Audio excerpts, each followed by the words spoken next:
Do you have questions?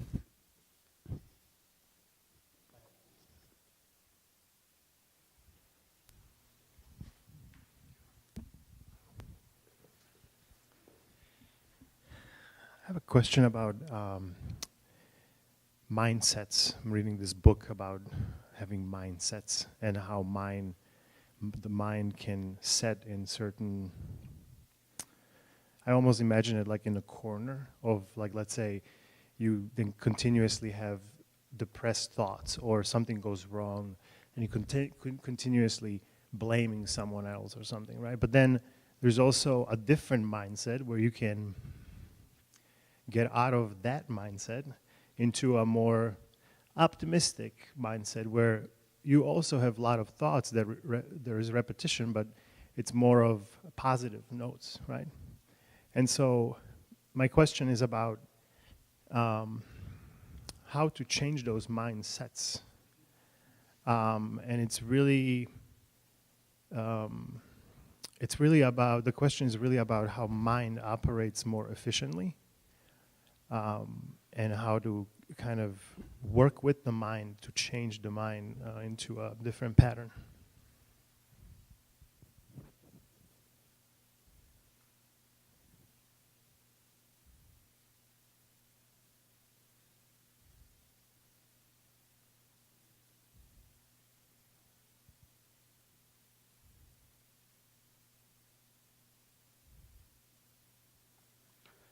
The mind cannot change the mind.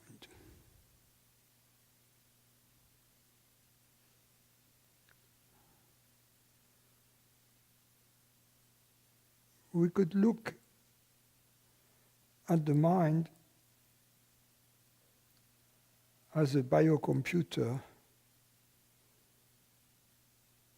running on an adaptive artificial intelligence program. But the problem with that is that artificial intelligence is not intelligence. So what is important is to understand what is real intelligence and what's the difference between an adaptive artificially intelligent device running on its own code and this intuitive, creative intelligence. And in order to understand that, I just take the case in point that you were offering. Let's say the mind is running in circle in a kind of depressive mood. Running in circle, the thoughts are there. What happens in the moment you describe when we become aware of what's going on? See, there is a mind running in circles like that, and all of a sudden, I realize, well, I am running in circles with my mind. That's when the creative intelligence comes in this very moment when all of a sudden we see the process. And I see in that process, when I see that, there is another thought that comes, hey, how can I change that so I don't go back in there? Seeing it is the first step. Seeing it is the first step, but let's dwell into it first a little bit, then we go to how do I change that. But what we have to understand is, whereas so-called ordinary intelligence, I'm not going to call it artificial intelligence, but mind intelligence, which is ordinary intelligence, which is not too intelligent intelligence. is a process that runs continuously. In other words, it's a process that elapses in time. Mind, thought, is the child of time. Whereas this higher intelligence I was referring to happens in an instantaneous, timeless moment when I realize what was going on. It doesn't take time. You see, it's instantaneous. It's the same moment that Archimedes, in his bathtubs, all of a sudden had the intuition of the fundamental principle of hydrostatics, right? Eureka, eureka. I found it one single moment. So that's higher intelligence. So it is this higher intelligence which is effective, because then this higher intelligence can use the mind as a biocomputer, as a tool at its service. So, going back to what you were describing, there is this first moment when I say, oh, wow, what am I doing? I'm running in circles. And then I can use the mind to analyze what was the center around which my thoughts were revolving, in orbit around this circle. And because then if I understand the cause of it, I may have a solution. And the cause of this depressive thinking running in circles is always the belief to be a separate entity. Always. So that's very simple. Once you have seen the cause, I believe to be a separate entity. Then either there is a cure or there is no cure. If it is true that I am a separate entity, there is no cure. Because if the cause stands on its four legs, so to speak, then too bad, I'm doomed, right? But what if it wasn't true that I am a separate entity? And then I have to think, what kind of entity am I? Am I this body? Am I this mind? Or am I this place of perceiving, of thinking, of understanding? Am I consciousness or am I the body-mind? You see? And then if I realize I am this consciousness, then I may investigate. Is it true that this consciousness is separate, limited, mortal, etc.? Or am I something else, which is totally unaffected by the events in the world and the events in the mind, you see? So then, that's the path towards the solution.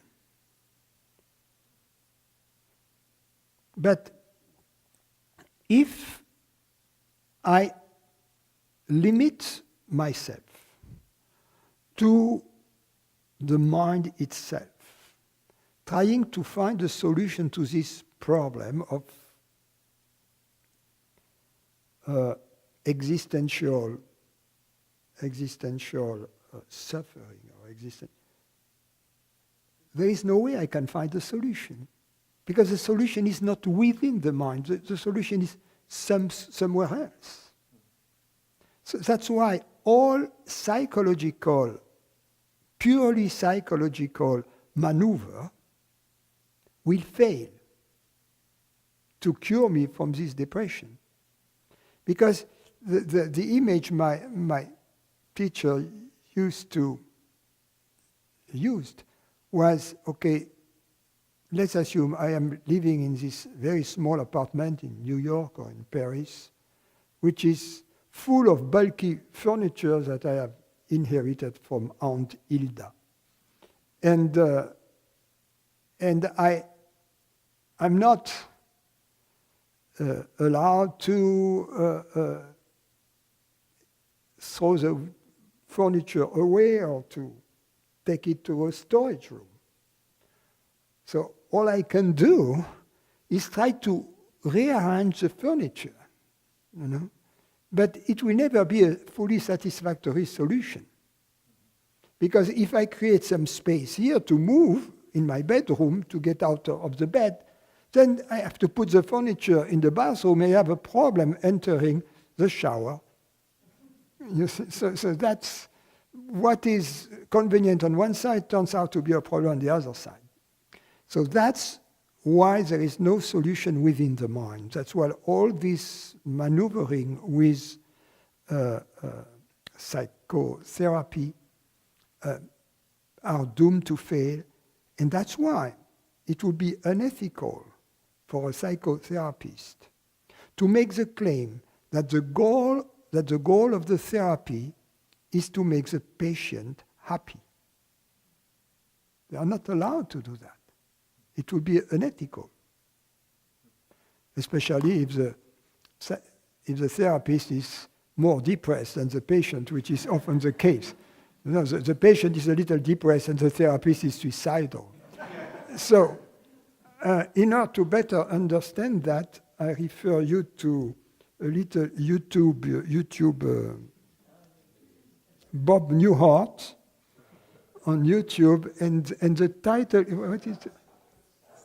Stop It. Yeah, so Stop It by Bob Newhart on YouTube, and you will know everything you need to know about psychotherapy.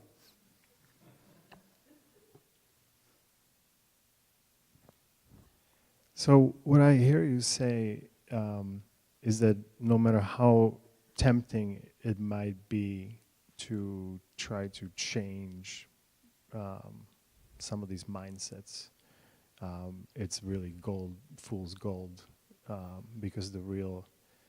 As long as you have not eliminated the root cause of depression, of psychological depression, because there might be physical depression, an immune system which is weak, etc. So that we are not going into this. And I'm not an MD. But purely psychological depression, which is, in other words, to eliminate any depression, any bad mood, which is a result of my belief to be a separate entity. And you'll see that there is plenty of stuff like that. That if you already can eliminate every type of depression that wouldn't be present if I wouldn't believe to be a separate entity, already you cure 90% of it. So, and regarding what I've said about therapy, I'm not saying that psychotherapy doesn't work. It works sometimes, but not for the reason even the therapist believes it works.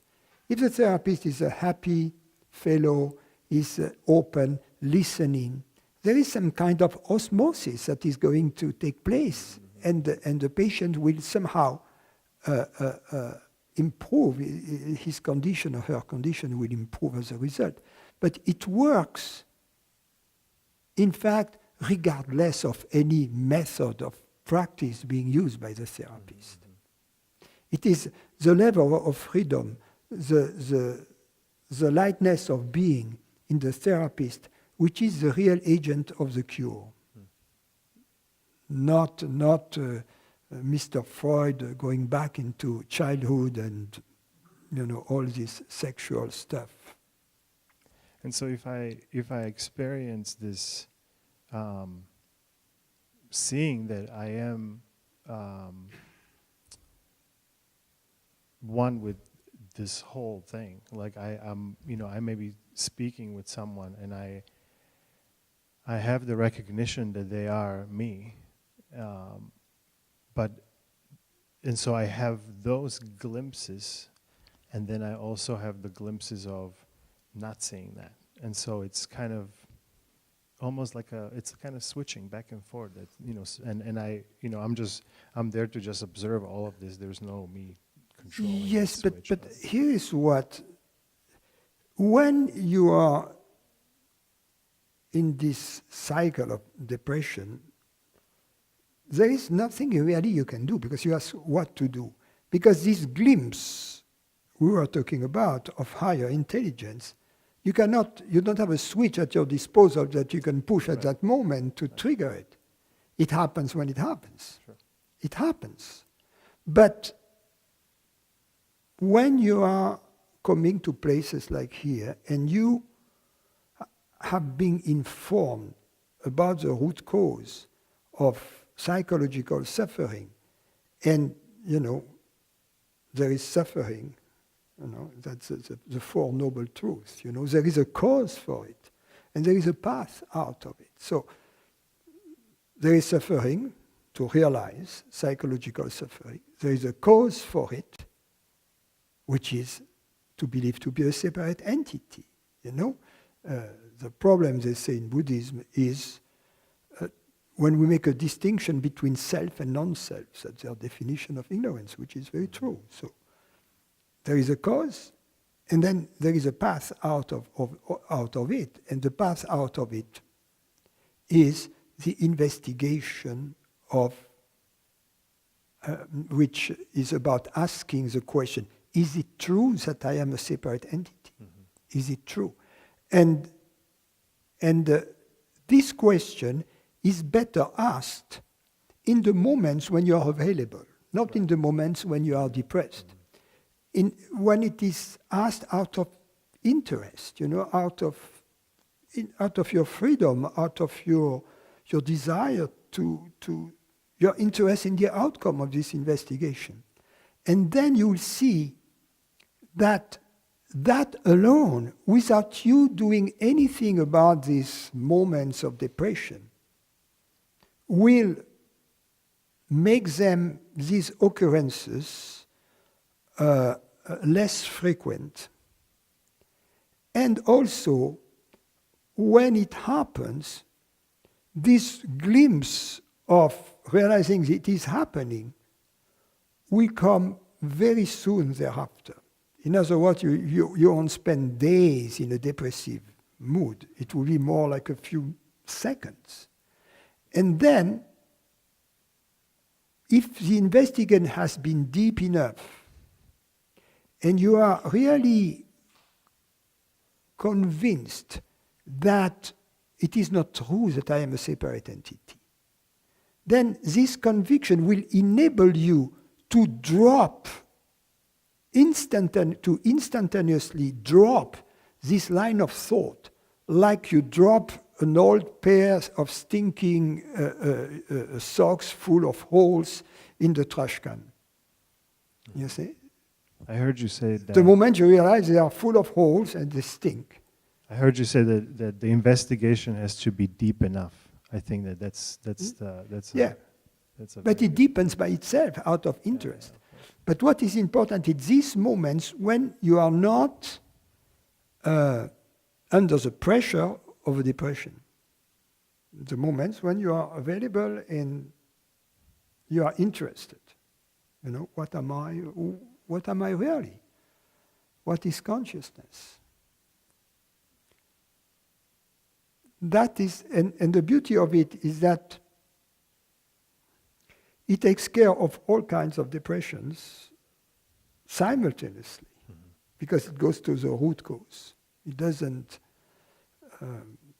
you don't have to micromanage one by one the various addictions, depressions, I am addicted to smoking, I am addicted to sex, I'm addicted to this, I'm addicted, and then I'm depressed because I don't like elevators, and I'm depressed because there is misery in the world, and I'm depressed because this, because that, because you can always find a reason to be depressed. If you want to be depressed, it's very easy to find a good reason.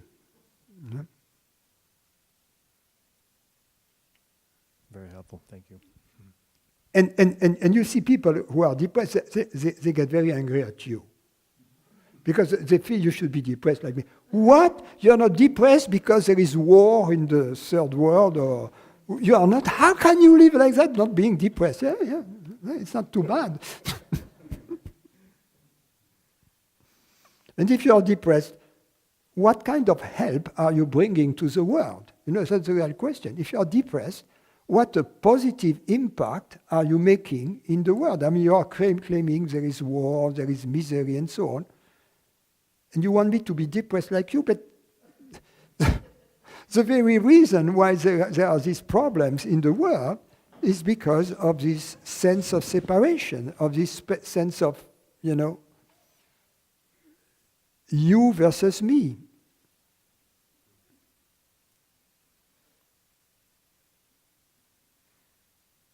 So in a sense, the path is not very politically correct.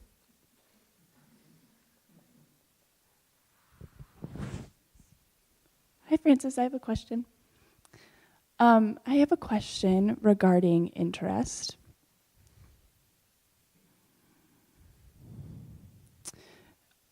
Sometimes, I guess it seems that there are some interests that arise from ignorance.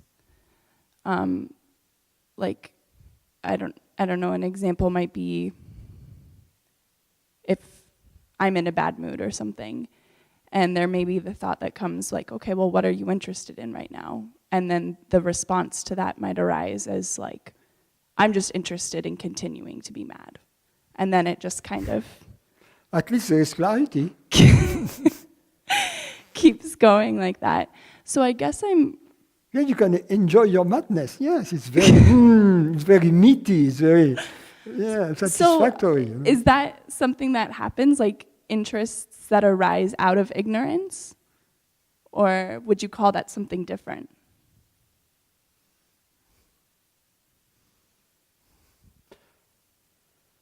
The reason why we are interested in being mad is because we are interested in playing the game of being separate a little longer. That's what we are interested in, playing the game of being separate. Mm-hmm. But the beauty is that the moment we realize that we are playing the game, that's the end of our playing the game. It's like realizing that it is a game with this game is the game's party pooper. It's like, you have kids, playing cowboys and Indians. And the cowboy has a gun and the Indian has a bow, And they are playing at each other. And you have this adult saying, what are you doing? Oh, I'm a cowboy. And, oh, show me your gun. Oh, it's a plastic gun. It's a toy. And then, that's a party pooper. Right there, you see? So if there's a thought that comes up that's, like there may be a thought that arises that goes something along the lines of, I get it, I know that I'm consciousness and that I'm not the separate person, but I feel like the separate person right now, and I just want to continue to be mad about it. Is that seems like it's not understanding the game? Because No. Yeah. What is going on?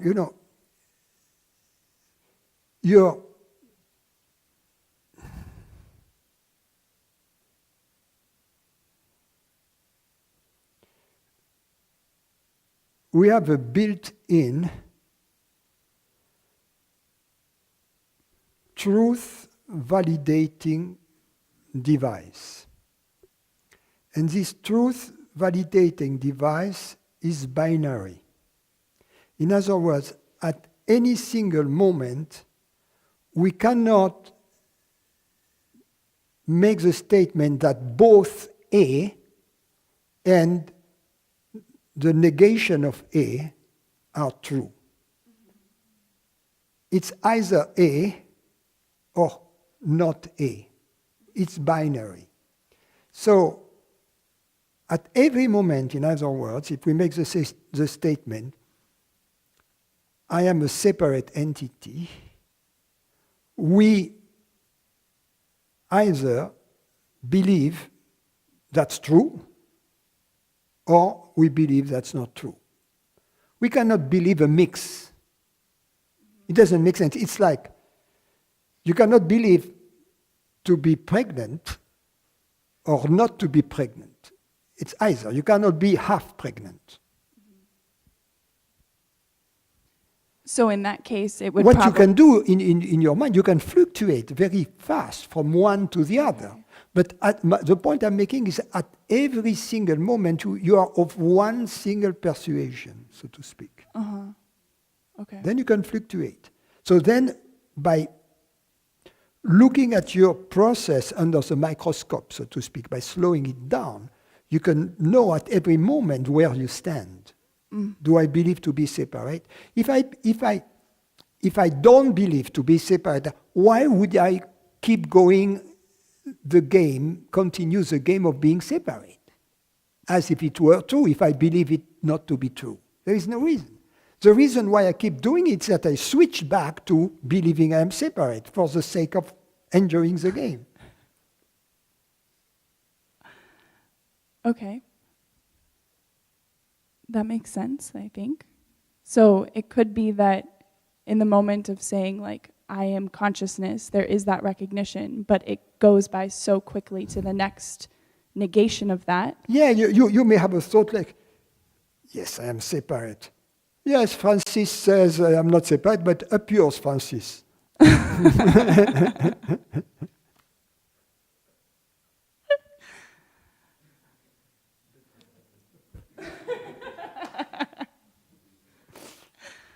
Perfect. Okay. Makes sense. Thank you.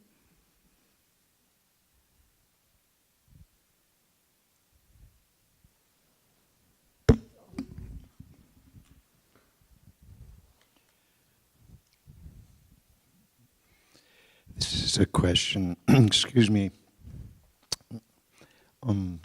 about discrimination between when letting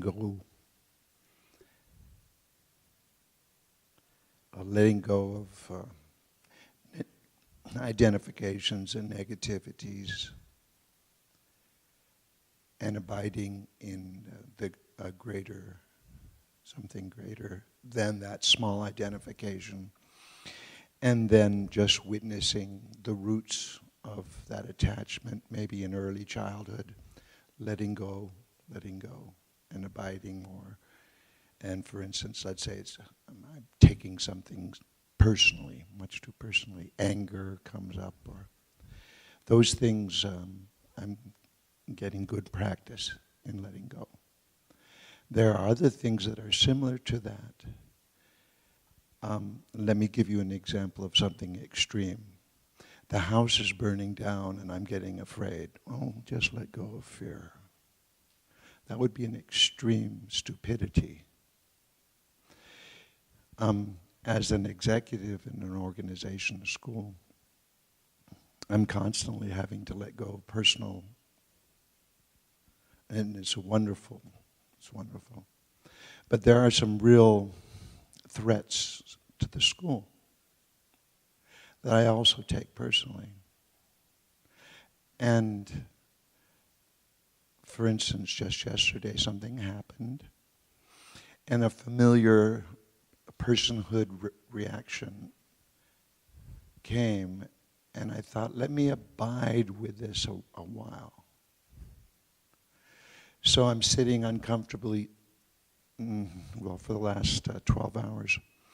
These negative thoughts come from thinking about what this person did to the school, what I think they did to the school. And so it's a blessing because it brings up so much stuff in me. But I'm having a difficulty in this time of letting go of both, of discriminating when this is something, an opportunity for me to personally let go or stand up and speak. These are the limits. I'm not skilled yet at that. And as my personal path, I keep on repeating, I'm grateful for this opportunity.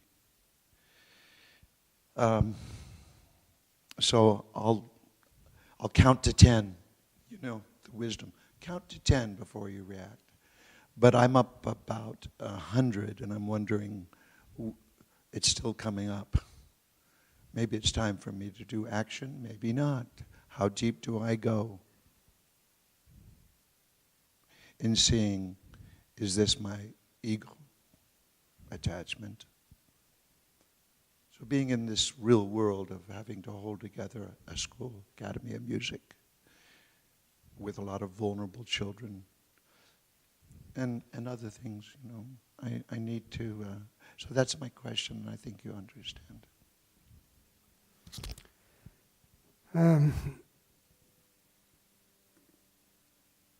I would first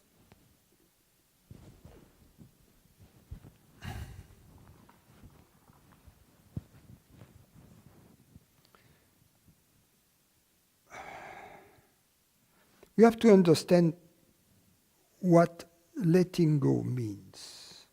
Because there are two kinds of letting go, of letting goes.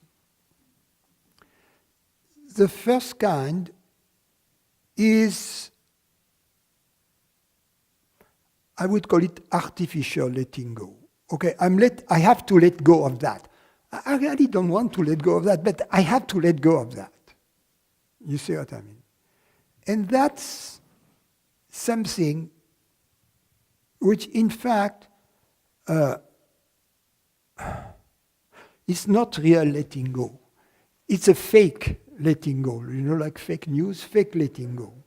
It's a fake letting go.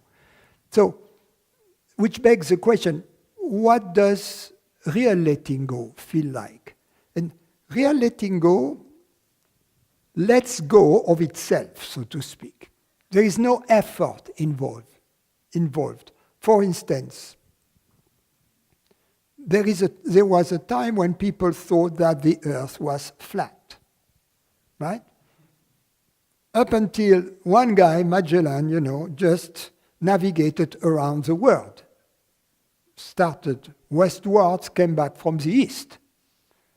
So then, at least the people who were part of the journey, at that moment, the notion of the flat earth was let go of. They didn't have to let it go. You see what I mean? The truth, the experience, the facts. So, natural, real letting go is the result of experiencing and understanding. You see? So, to make an effort to let go is superimpose effort on top of something which is already full of effort, in other words. You see? So it's not natural. Now, which leads me to the second observation. We often believe that I have many things to let go of. Let go of this, let go of that, let go of my attachment to this, let go of my attachment to that, etc., etc. Whereas, in fact, if we really want to let go, there is only one big ticket item we have to let go of, which is our pet belief to be a separate consciousness. That's all. And how do we let go of this belief? Not through effort, not by reminding ourselves, okay, I believe to be separate. However, Francis or whoever has said, you are not a separate consciousness, therefore, I have to let go of my belief to be a separate entity. No, that doesn't work that way. The way to let go of this single item I have to let go of is by asking myself the question, is it true? What is the evidence I have that this consciousness of mine is separate, limited, etc.? You know, and that's the beginning of a journey. It's more like a scientist, you know, effortless. You know, I look at the facts. And up until further notice, I am agnostic. And then I will see wherever the chip may fall, you know. So that's a method. Only one thing to let go of. Because once we let go of this thing, this belief to be a separate entity, everything will fall into place. And now, third, a comment on your question to the case you're mentioning. You know, we may be upset by some behavior by others, and we may feel frustrated or we may feel angry. But then there are two kinds of anger. You know, there is such a thing as holy anger, and there is not so holy anger. And in my terms, there is personal anger that directly arises from the belief to be a separate entity. And there is another form of anger which deserves a different name. We could call it outrage. Some behavior is outrageous, and I feel in me a reaction which is a natural and spontaneous reaction. Somebody, some human being abuses or beats, let's say an adult beats up a young child in front of my eyes. I feel a form of anger, but it has nothing to do with me. You see, it has to do with the situation as a whole. You see what I mean? So that's outrage. And I need to, this outrage is a natural response to the situation which compels me to find an appropriate action, you know, and then that's when your what do you say, counting to 10 or counting to 100 comes into play, because what is going to be the appropriate reaction to the situation, you know, and my suggestion is you place yourself in the skin of a judge who is smart, who is benevolent, and who is not prejudiced against or for any of the parties involved. For instance, in the case I mentioned, there might be me as a witness, there might be the guy who is beating the child, so there is a guy, there is the child, and there might be the mother of the child who is there, and I mean, the man is her lover, the child is her child, she is torn apart. You see, so it's a complex situation. So what is it that I'm going to say or do in this moment that is going to be what a benevolent judge, who means well for all parties involved, including the perpetrator, going to decide? For instance, if the judge says, tells the perpetrator, yeah, go for it. You know, nowadays we are not harsh enough with children. They need to be educated, you know. That would be kind of not necessarily the right thing to say. But watch out. There might be a circumstance where it can be the right thing to say. You see? Right off the bat you say, no, that's not correct.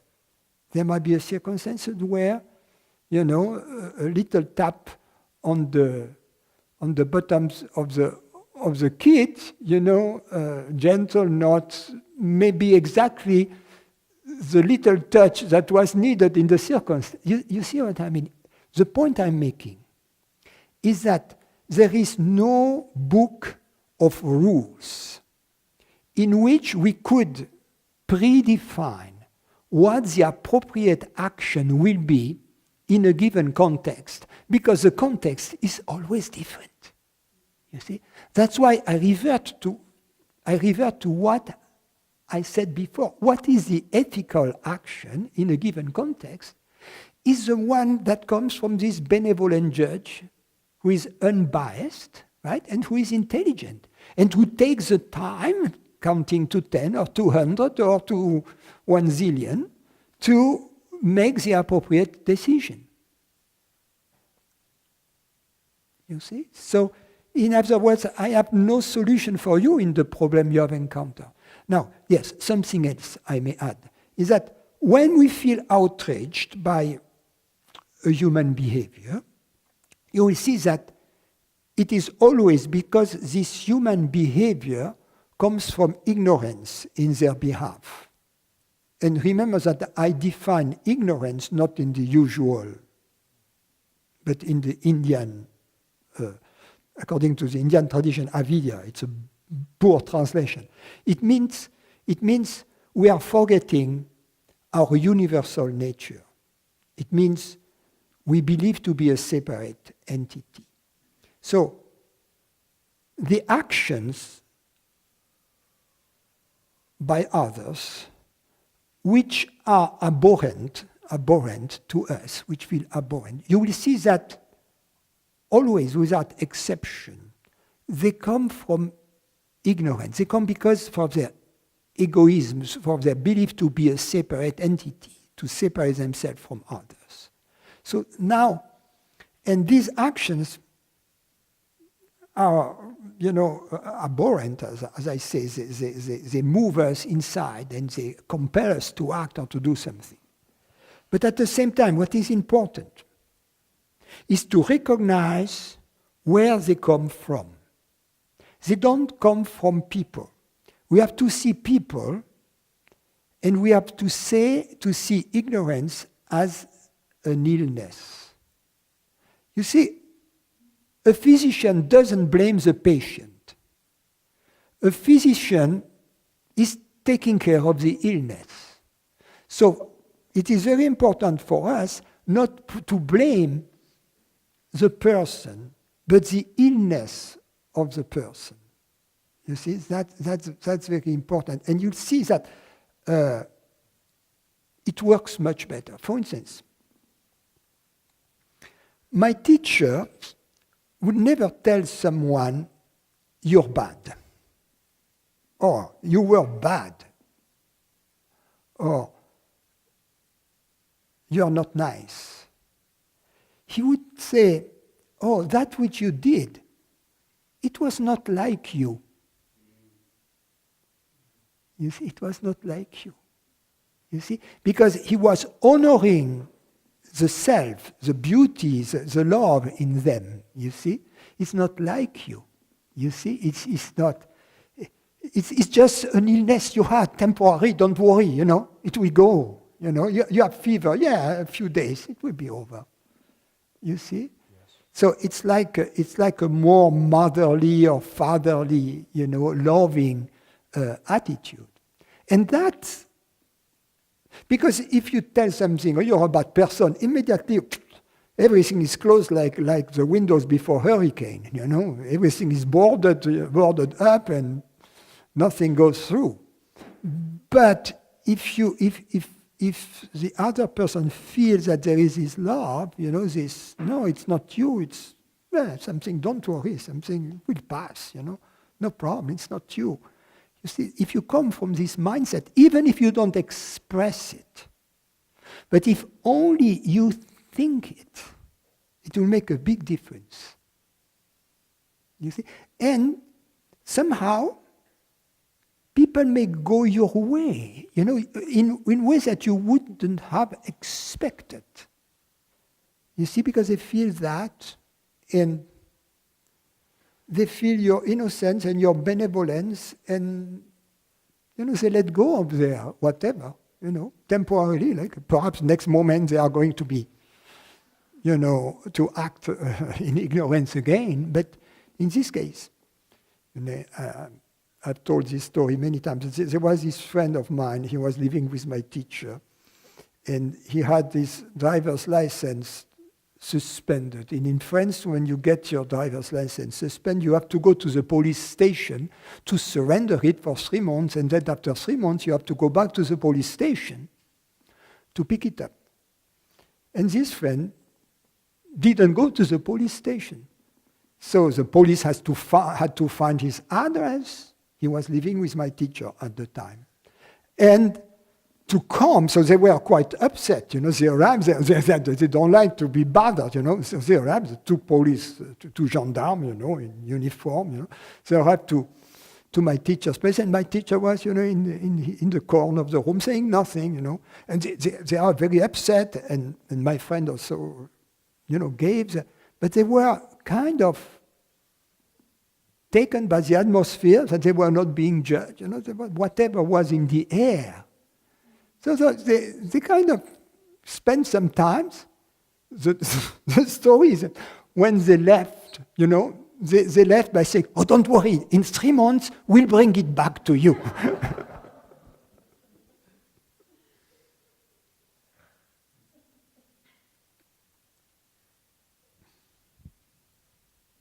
That's been very helpful.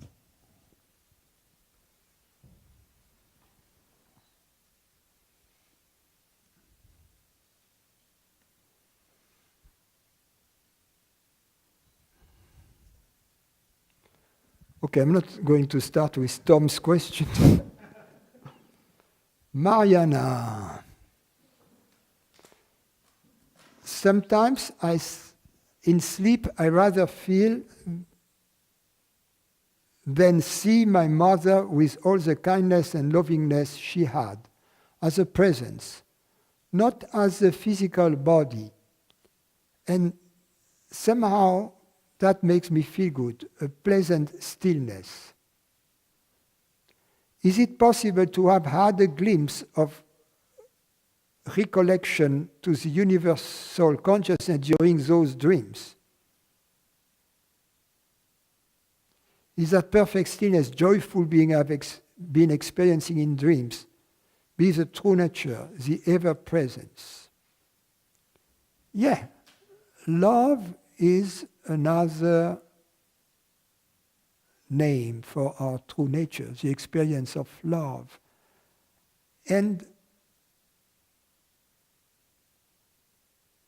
there are images, when we remember loved ones, perhaps we see first one of their physical appearances, or we remember something they did, or a smile, or an event, an object.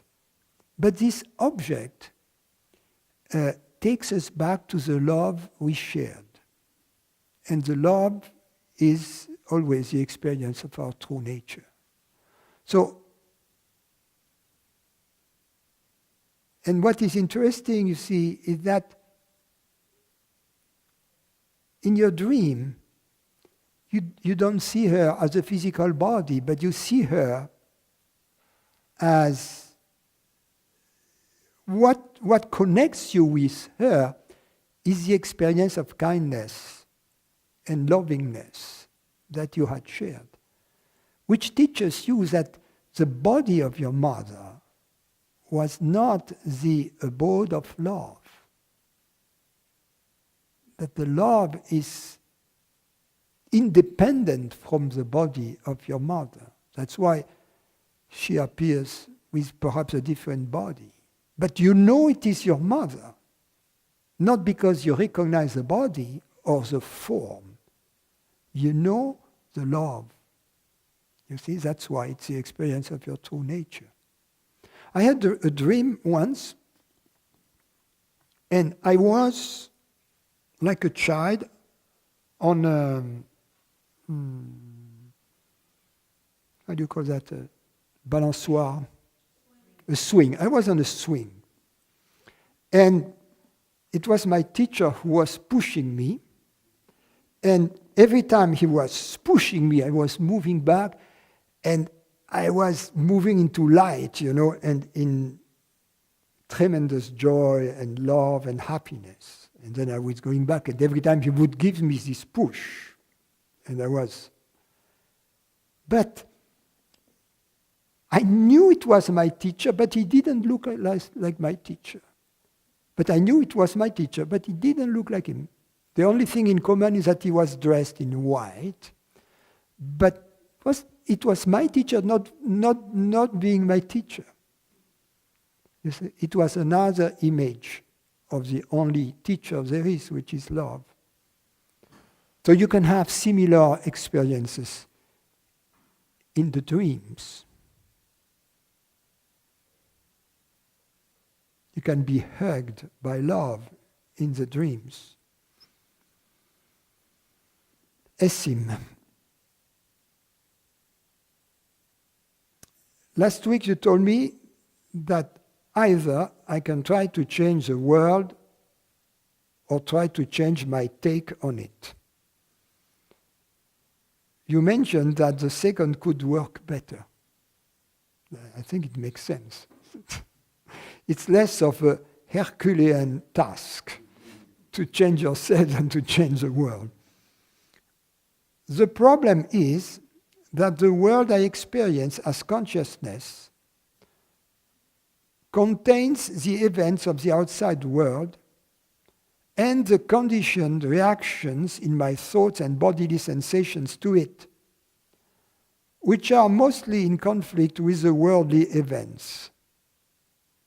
I can't change the worldly events, and I can't change the reactions of my mind to them. This all is still the content of consciousness and not consciousness itself.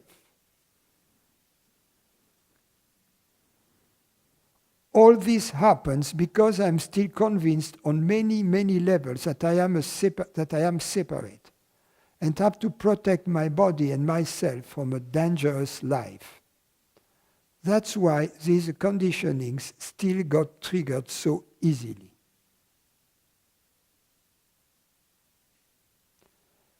This is my 5th year with your teachings. My question is, are you okay with it that it takes so long in my case, even if I should ask questions the next 10 years?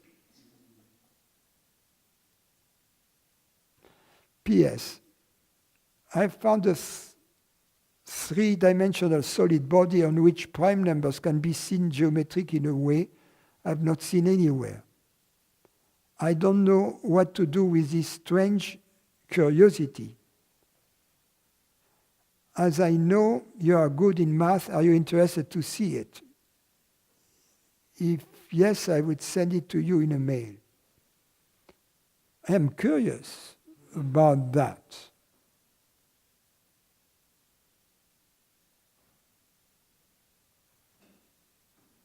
I'm curious about that. But perhaps send me some information via email about it.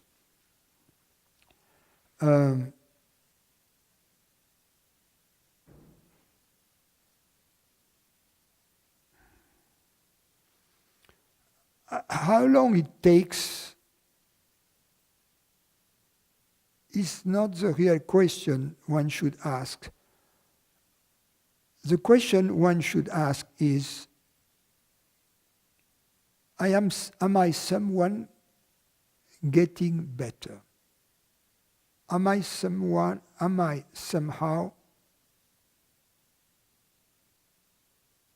have I changed over the 5 last years in a way that is definitely positive to the best of my knowledge? That's a question to ask. Now, regarding your comment,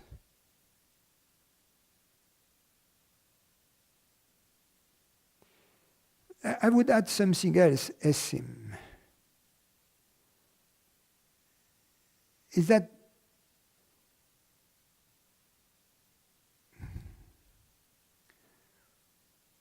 it's like the teaching, it's like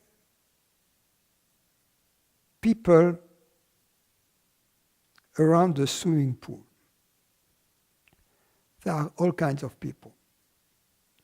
There are people like me who hardly ever go into it. There are people, as soon as they see the water, they just dive into it. There are people, they walk into the swimming pool and gradually allow for the water to go up, and finally they go and swim. There are people, they sit on the edge of the swimming pool and put a toe or a few toes into the water and then decide that perhaps next day they will go for a swim if the water is warmer. So it is the same with the truth. Most people are just sitting around the swimming pool, never even putting a toe into it. They are so afraid of the water. Others dive immediately, and there are all the in-betweens. For instance, coming to the satsang of the teacher is one way to go to the swimming pool. I've noticed that in the first years, although you live in Munich and I was giving my satsang nearby, you didn't even come. And then you came for one day in spite of having a scholarship for the entire week.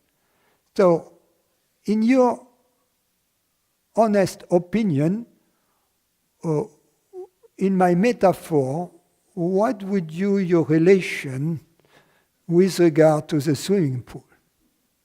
The point I'm making is that the duration in time before you feel improvement is like you're learning how to improve your swimming skills. If you just dip your toes in the swimming pool, I'm not sure that it will improve your stamina and your speed as a swimmer. So, Essim, I love you. We would love to hear your guitar a little more next time we are in Munich. Come to the swimming pool.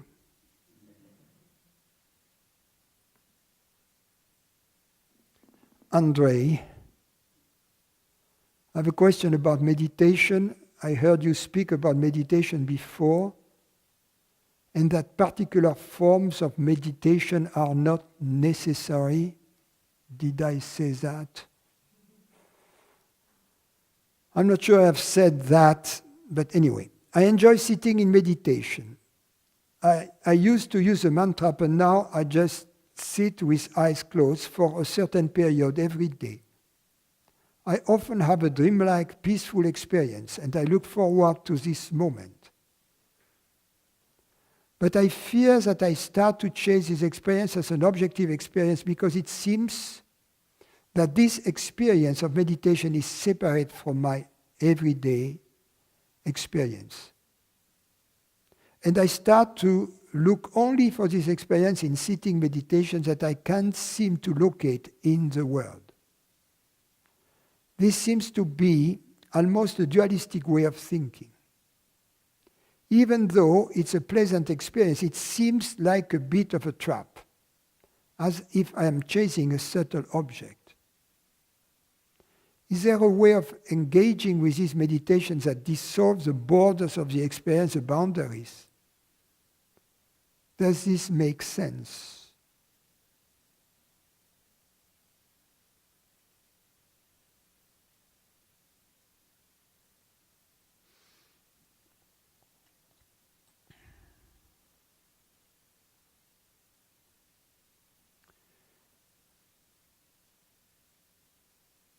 Ramana Maharshi was using a metaphor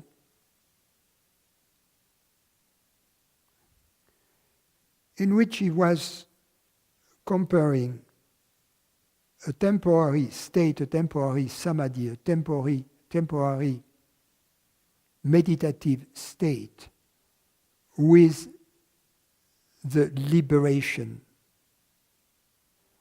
And the metaphor was the following. In one case, you have a bucket and you have a well. The bucket is on the ground in the sun, dries out. All the water has evaporated. Then you lower the bucket into the well, fill it up with the water, pull it out of the well, leave it there in the sun. After a while, for the time being, the bucket is wet, but after a while, it dries out. And then you have to do the thing again. You have a little statue made of salt. You throw it into the well, it dissolves. So the temporary, in the temporary samadhi is like the bucket. You are the bucket.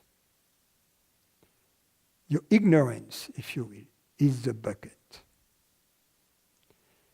In the natural liberating samadhi, your ignorance is like the little statue made of salt. So it depends what we seek. If we still seek a pleasurable experience that can be produced by some activity or lack of activity on our behalf, I think the addiction to quiet meditation is the most innocent and the healthiest of all addictions.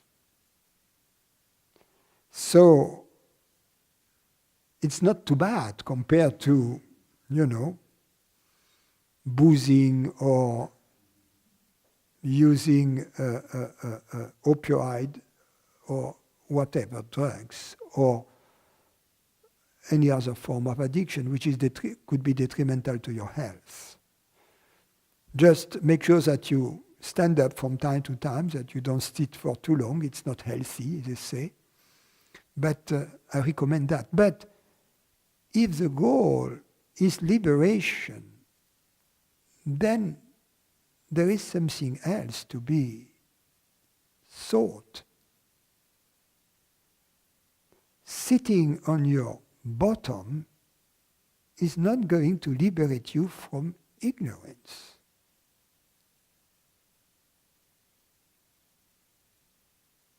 Any more than eating perfectly kosher food or whatever you call it, sattvic food, is not going to liberate you from ignorance.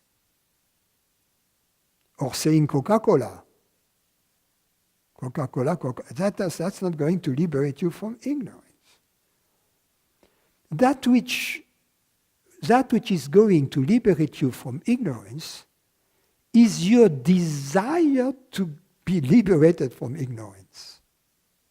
If your desire is to feel better, to be a better feeling ignorant person, that's not the desire to be liberated from ignorance, you see? So you get what you seek. So be very aware. Ask yourself the question, what is it that I seek? You see? Because the states that are man-made, so to speak, produced, artificially produced, even the ones that are spiritual, at some point become an obstacle.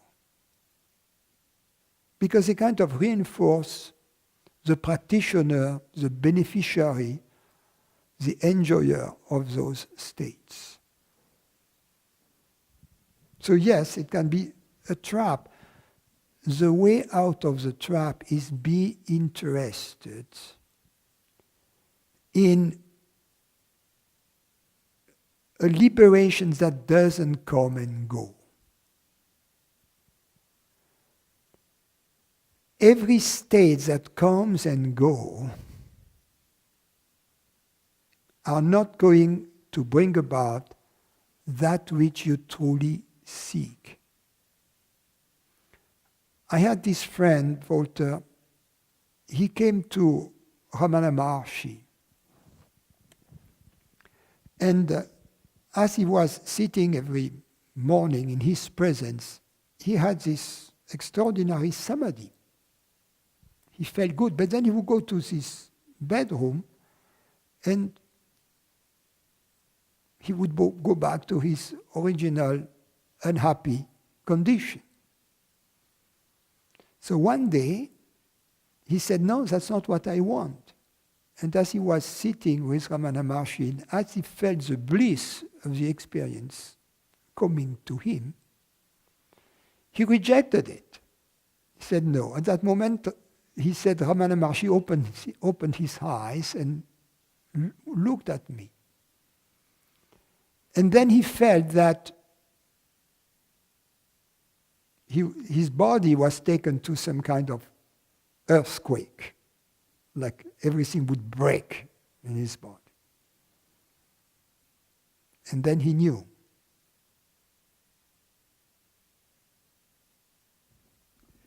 May I do a follow-up to that question? I understand what you're saying about meditation. That can become a new addiction. I noticed some clarinet etudes in the kitchen. Clarinet etudes in the kitchen. Music. If you study those and you do them well, eventually you'll be able to play the clarinet concerto, but not before. Is there no correspondence between that sort of preparation that allow you eventually to do freely and beautifully the concerto and meditation?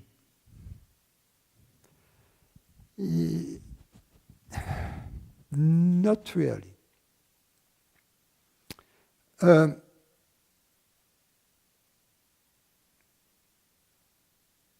If I would take an analogy using a musical analogy, it would be more like you have this,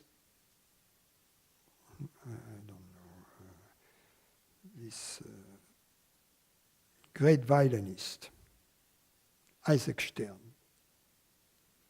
And the guy has a car accident and amnesia. He doesn't know he's a violinist. He doesn't know his name. He doesn't know he's Isaac Stern. Doesn't know anything. Doesn't know he plays the violin. You know. Then, walking in the street, he passes by in front of the window of a violin maker. And then the shape of the violin in the window, he has some recognition. So he enters, you know, and he says, what's that? Could you give me one? And the moment he has the violin in his hand, you know, Bach partita, number 3, right? Right off the bat, you know, beautiful, you know. Didn't know before. He was already Isaac Stern. We are already that which we aim to be, unknowingly. You see? So that's the difference. We don't have to learn what we are to be what we are. We are it already. So that's the difference. But regarding the clarinet, yes. The Mozart concerto is in 2 years.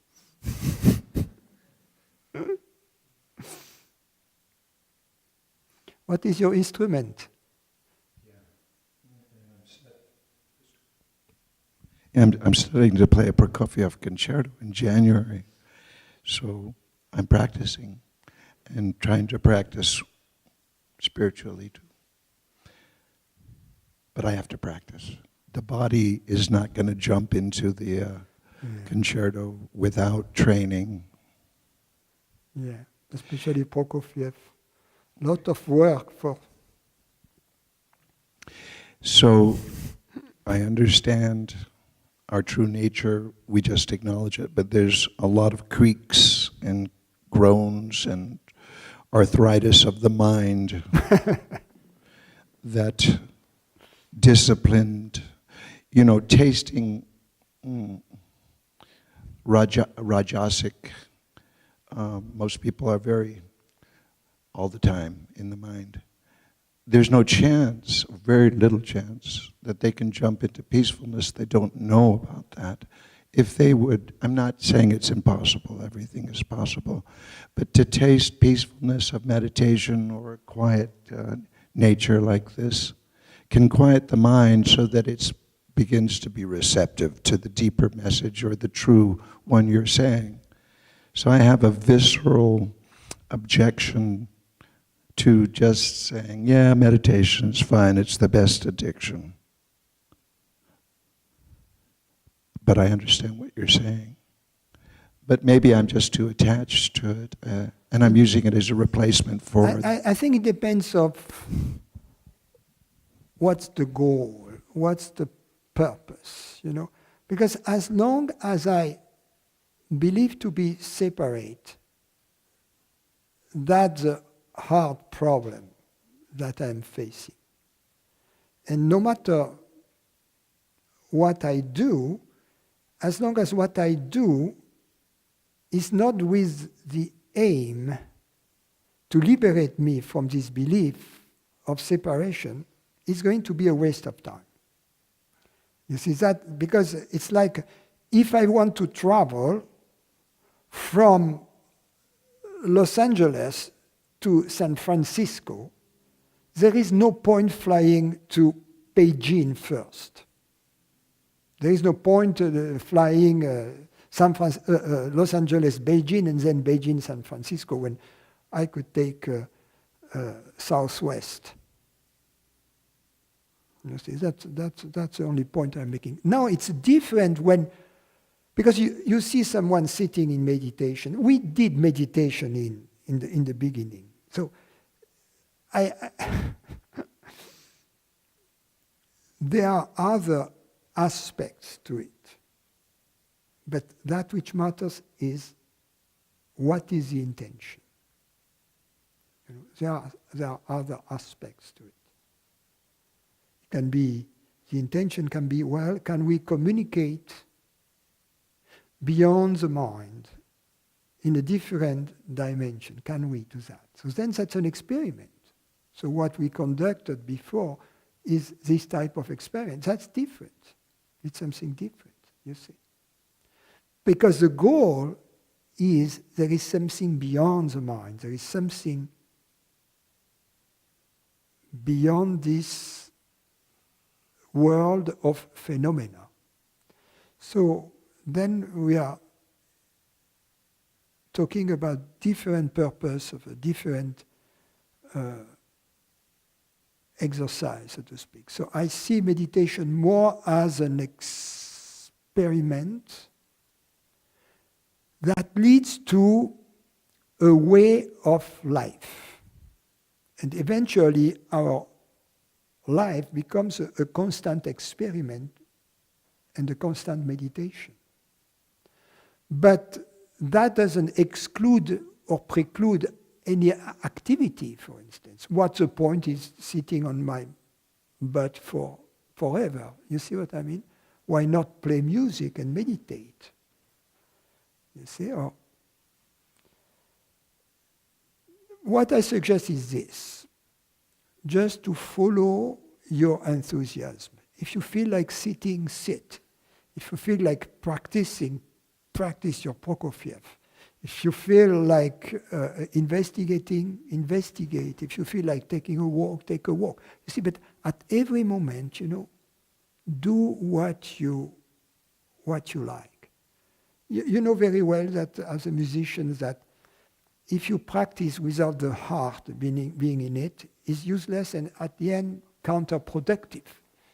We have to always feel the music, right? Even if we do our scales and arpeggios. So, I'm not a clarinetist, I'm a flutist. So, but I cannot play the flute any longer, so I'm switching to the clarinet.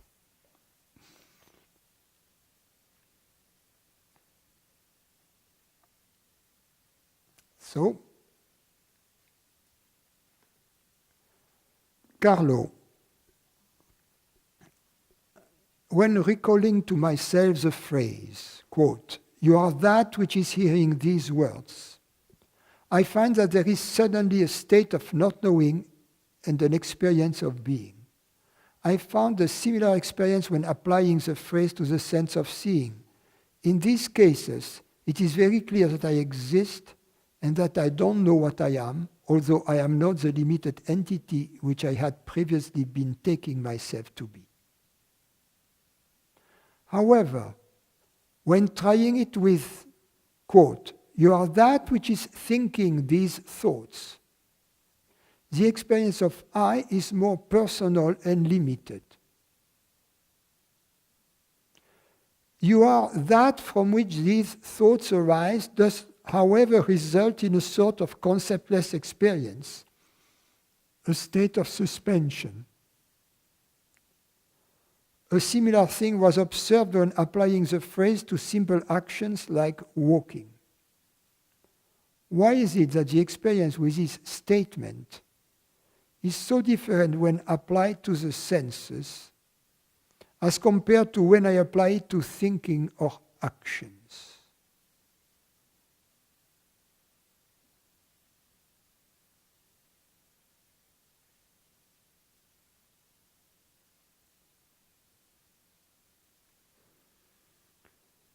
I think the reason is because through the senses, we perceive external objects. And we don't identify with external objects. Whereas we identify with bodily sensations or feelings, and we identify with concepts. So the difference you are experiencing between the phenomenal experience of the physical realm, the objects in the world, and the subjective experience of the subtle realm, the sensations, the bodily sensations and the thoughts, is due to this fact. It is a sign of residual identification with the latter, with some concepts and some feelings or bodily sensations. Mihai, I'm going to take two more questions. He's asking me two questions. Mihai.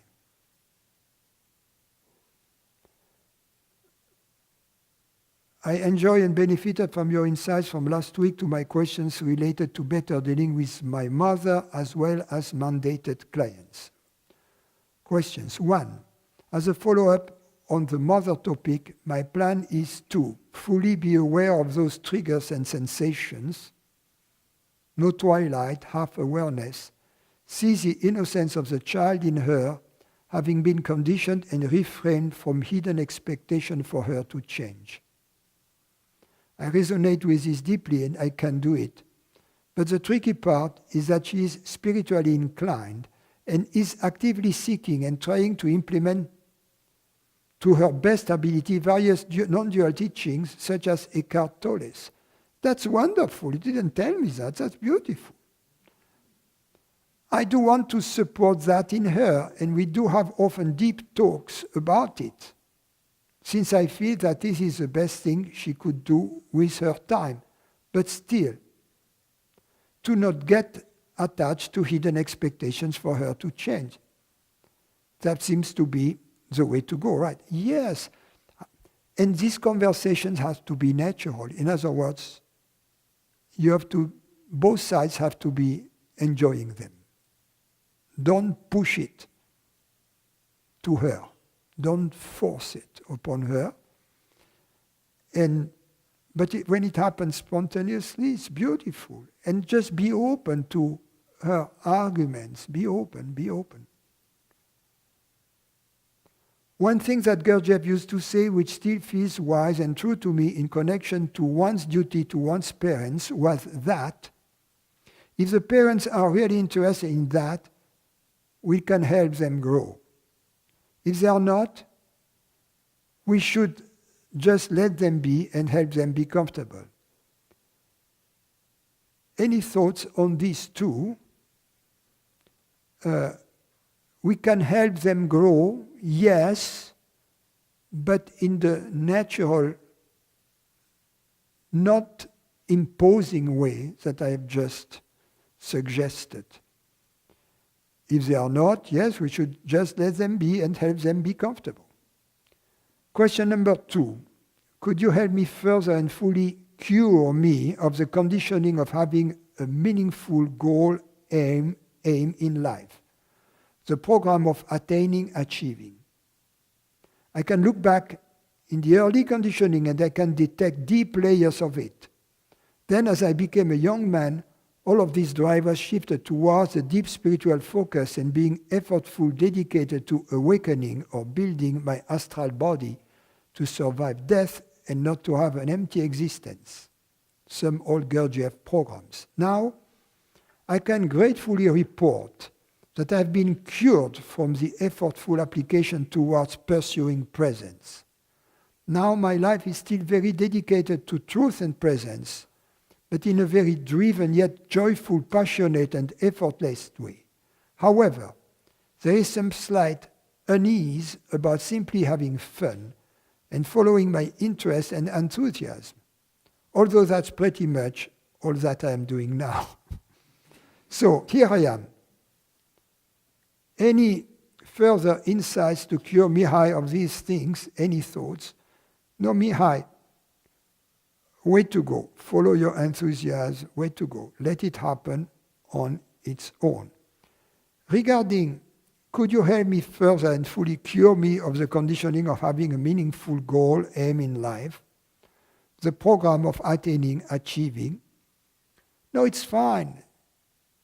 It's fine. Just have the right goal in mind. And the right goal is simple. And I'm going to disappoint you. It's not liberation. It's happiness.